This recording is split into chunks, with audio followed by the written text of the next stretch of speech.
ভেট্টুরে, ঠান্ডাটা মনে হয় অনেক কমে গেল, তাই না? এখন বসন্তকাল পড়ে গেল তো ফেলু ভাই, তাই ঠান্ডাটা তো একটু কমবেই।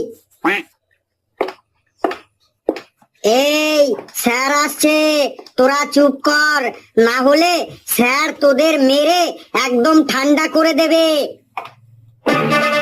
Good morning sir. Good morning sir. Good morning sir. Good morning sir. Felu রে, বাইরে থেকে একটা কলা গাছের থোর নিয়ে আয় তো। কলা গাছের থোর দিয়ে কি হবে স্যার? কলা গাছের থোর তোর মুখের মধ্যে ঢুকিয়ে তোর মুখটাকে আমি বন্ধ করে রাখবো। Sorry sir, I am extremely sorry. আবার সরি? তুই জানিস যে তোর ওই চেঁচানি শুনে আমি ভয় পেয়ে যাই, তাও তুই জেনে শুনে চেঁচিয়ে উঠে আমাকে তুই ভয় দেখাস। আর চেঁচাবো না স্যার, প্রমিস করছি। ঠিক আছে ঠিক আছে, আর প্রমিস টমিস করতে হবে না, এবার তোরা চুপচাপ বসে পড়। পেশি, কালকে দেখলাম তোদের বাড়িতে অনেক লোকজন এসেছিল, কেন রে? স্যার, আমাকে দেখতে এসেছিল। তোকে দেখতে এসেছিল তার মানে বুঝলাম না তো।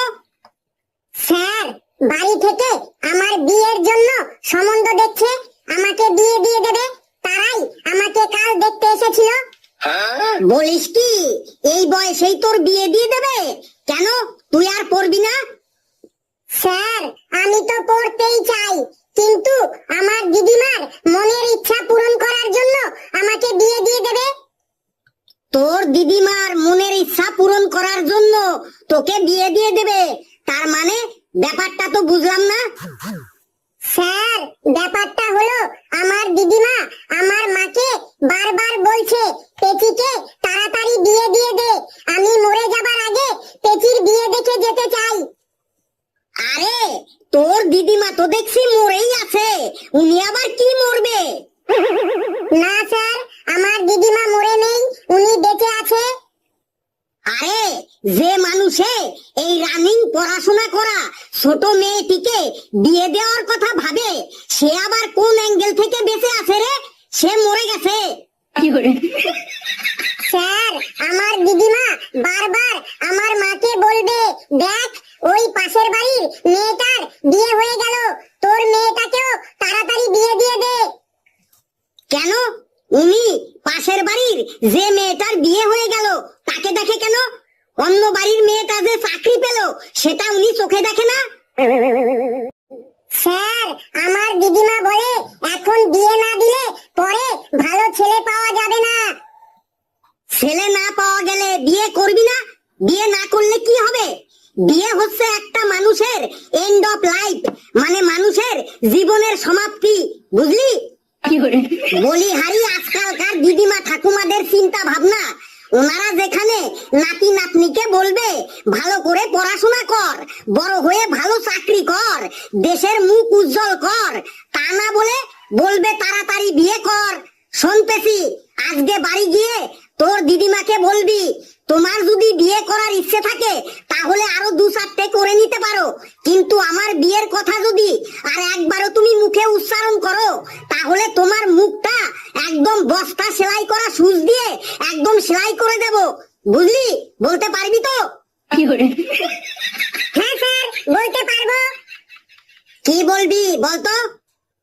স্যার, আমি বাড়ি গিয়ে দিদিমাকে বলবো আমি আরো পড়াশোনা করব, বড় চাকরি করব, দেশের মুখ উজ্জ্বল করব, আর যদি তুমি আমার বিয়ের কথা মুখে উচ্চারণ করো তাহলে তোমার মুখটা আমি বস্তা সেলাই করা সুচ দিয়ে সেলাই করে দেব।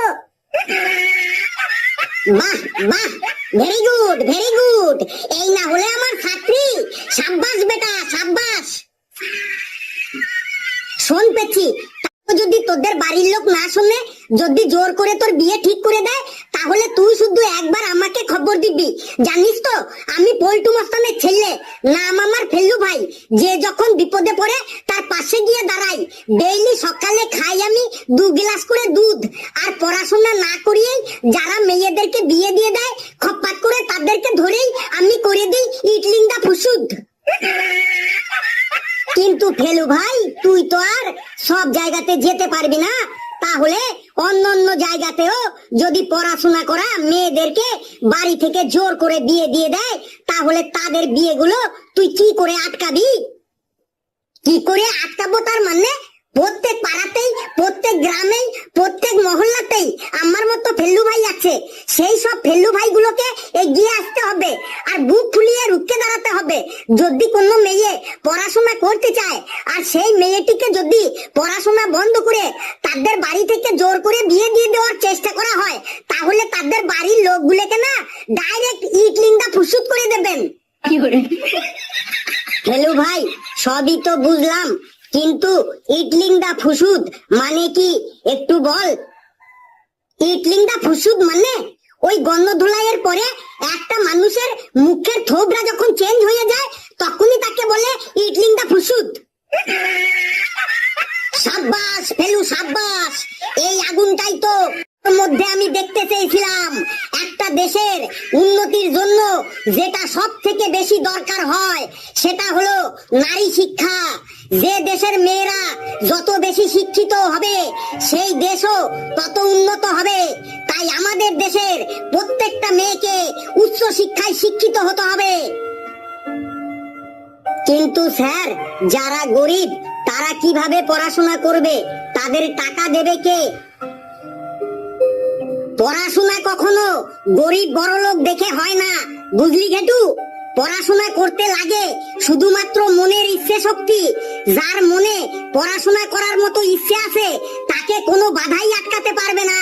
সে সব বাধা অতিক্রম করে একদিন উজ্জ্বল নক্ষত্র হয়ে যাবে, বুঝলি? কিন্তু স্যার, অনেক মেয়েও তো আছে যারা অল্প বয়সেই বিয়ে করার জন্য পাগল হয়ে যায়। বাড়ি থেকে তাদের পড়াতে চায় কিন্তু তারা পড়তে চায় না, বাড়ির অমতেই তারা বিয়ের জন্য পাগল হয়ে যায়। যে সমস্ত মেয়েরা পড়াশোনা বাদ দিয়ে অল্প বয়সেই বিয়ে করার জন্য পাগল হয়ে যায়, তাদের অবস্থা কি হয় জানিস? না স্যার, জানি না, কি হয় বলুন? তাদের অবস্থা হয় অল্প বয়সে পাকলে তাল, তার দুঃখ চিরকাল। স্যার, ওটা তাল হবে নাকি অন্য কিছু হবে? ওটা তালই হবে। তাল যেমন পেকে গেলেই গাছ থেকে পটাশ করে ঝরে পড়ে যায়, সেই রকম বিয়ে পাগলা মেয়েগুলো অল্পতেই টুক করে ঝরে পড়ে যায়, আর সারা জীবন তাদের দুঃখের আর কোনো কুল কিনারা থাকে না। তাই একটা কথা শুনে রাখ, ভাবিয়া করিও বিয়ে, করিয়া ভাবিও না। এই চায়ে চায়ে, গরম গরম চায়ে, ঠান্ডা ঠান্ডা চায়ে, দুধ চায়ে, লাল চায়ে, চিনি দেওয়া চায়ে, বিনা চিনি চায়ে, চায়ের সাথে বিস্কুটও আছে। এই চায়ে চায়ে। এই কে কে আবার স্কুলে চা বেচতে ঢুকে গেল? কে? লেবু, তুই এমনিতেই আজ দেরি করে এলি, তারপর আবার চায়ে চায়ে করে চিল্লাচ্ছিস। স্যার, আজ থেকে চায়ের দোকানে কাজে লেগেছি, তাই একটু লেট হয়ে গেল বটে। কে কে তোকে চায়ের দোকানে কাজে লাগিয়েছে? স্যার, বাপ তো আজ থেকে আমাকে চায়ের দোকানে কাজে লাগান দিয়েছে। বলছে আর পড়তে হবে নাই, চায়ের দোকানে কাজ কর বটে। কি বললি? তোর বাবা তোকে পড়াশোনা বাদ দিয়ে চায়ের দোকানে কাজে লাগিয়েছে? যা, এক্ষুনি তোর বাবাকে ডেকে নিয়ে আয় তো, যা।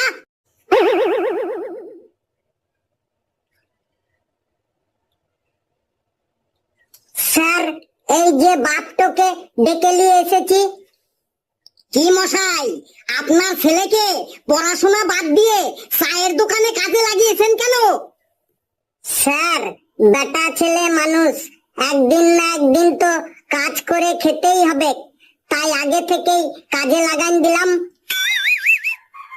বাহ বাহ বাহ বাহ বাহ, কি আহ্লাদের কথা শোনো। একদিন না একদিন তো কাজ করতেই হবে, তাই আগে থেকেই কাজে লাগান দিলাম। বলি, আপনাকেও তো একদিন না একদিন মরতেই হবে, তাহলে মরবেন আজকে? কি মশাই, চুপ করে আছেন কেন? মরবেন আজকে? বলবো স্যার, গরিব মানুষ বটে। চুপ, একদম চুপ। আপনার ছেলের এখন পড়াশোনা করার বয়স, ওকে পড়াশোনাতে উৎসাহ না দিয়ে ওকে চায়ের দোকানে কাজে লাগিয়েছেন। আপনি গরিব বলে আপনার ছেলেটাকেও কি গরিব বানাতে চাইছেন নাকি? শুনুন, পৃথিবীতে যত বড়লোক মানুষ আছে তাদের মধ্যে বেশিরভাগ মানুষই এক সময় গরিব ছিল। তাদের বাবা মারা না খেয়ে না দে তাদের পড়াশোনা করিয়েছে, বড় করেছে, তারপর তারা তাদের কর্মগুণে আজ বড়লোক হয়েছে। আপনি দরকার হয় বেলা না খেয়ে থাকবেন, তবুও লেবুকে স্কুলে পাঠাবেন, বুঝলেন? হ্যাঁ স্যার, বুঝলাম, কিন্তু খাতা কলম কিনতেও তো অনেক পয়সা লাগে। আপনার মুখ দিয়ে তো দেখছি ভক ভক করে বিড়ির গন্ধ বেরোচ্ছে। আজ থেকে বিড়ি খাওয়াটা ছেড়ে দিয়ে ওই বিড়ির টাকা দিয়ে ওকে খাতা কলম কিনে দেবেন, বুঝলেন? হ্যাঁ স্যার, কাল থেকেই ওকে আর কাজে পাঠাইবো না, স্কুলেই পাঠাইবো। আর আমিও আজ থেকে বিড়ি খাওয়াটা ছাড়াই দেব। ঠিক আছে, ঠিক আছে, এবার আপনি যান। আর শুনুন কাকা বাবু, স্যার যা যা বললো সেইগুলো যদি ঠিকঠাক না শুনেন না, তাহলে কিন্তু আপনাকে একদম ইটলিংটা ফুসুত করে দেব। না না, আর ইটলিংটা ফুসুত বানাইতে হবে নাই। আমি আজ থেকে স্যারের কথাগুলা সবগুলাই শুনবো বটে। ইটলিংটা ফুসুত, সেইটা আবার কি বটে কে জানে। এই তোরা এবার চুপচাপ বস, আমি এখন যাই। সব ইটলিংদা ফুসুদের ভয়ে একদম কাবু হয়ে গেল। বন্ধুরা, ভিডিওটি কেমন লাগলো আপনারা কমেন্টসে জানাবেন। আর ভিডিওটি লাইক করবেন, যত পারেন শেয়ার করবেন, আর চ্যানেলটিকে সাবস্ক্রাইব করে আমাদের সাথেই থাকবেন। হাসতে থাকুন, সুস্থ থাকুন। যত বেশি হাসবেন তত বেশি সুস্থ থাকবেন। আর যারা পড়াশোনা করতে চায় তাদের যদি কেউ জোর করে বিয়ে দেয় না, তাদের কিন্তু একদম ইটলিংটা ফুসুত করে দেবো। হাই বন্ধুরা, প্রত্যেকে কেমন আছো? আশা করি ভালোই আছো। বন্ধুরা, একটা ভিডিও বানাতে আমাদের প্রচুর কষ্ট হয়, প্রচুর কষ্ট মানে প্রচুর কষ্ট হয়। তাই বন্ধুরা, যদি আমাদের ভিডিও তোমাদের প্রত্যেকের ভালো লেগে থাকে তাহলে প্লিজ চ্যানেলটাকে সাবস্ক্রাইব করে একটা লাইক, একটা কমেন্ট, একটা শেয়ার করে দিও। কেননা বন্ধুরা, তোমরা যদি একটা সাবস্ক্রাইব করো, একটা লাইক করো, একটা কমেন্ট করো, একটা শেয়ার করো, আমাদের ভালো লাগে, আমরা আরো উৎসাহিত হই নতুন নতুন হাসির ভিডিও বানিয়ে তোমাদের সামনে উপহার দেওয়ার জন্য। তাই বন্ধুরা, তোমাদের কাছে হাত জোর করে রিকোয়েস্ট করছি, যদি প্লিজ আমাদের ভিডিওটা ভালো লেগে থাকে, প্লিজ বন্ধুরা একটা লাইক, একটা কমেন্ট, একটা শেয়ার করে প্লিজ চ্যানেলটাকে একটু সাবস্ক্রাইব করে দিও। প্রত্যেকে ভালো থেকো।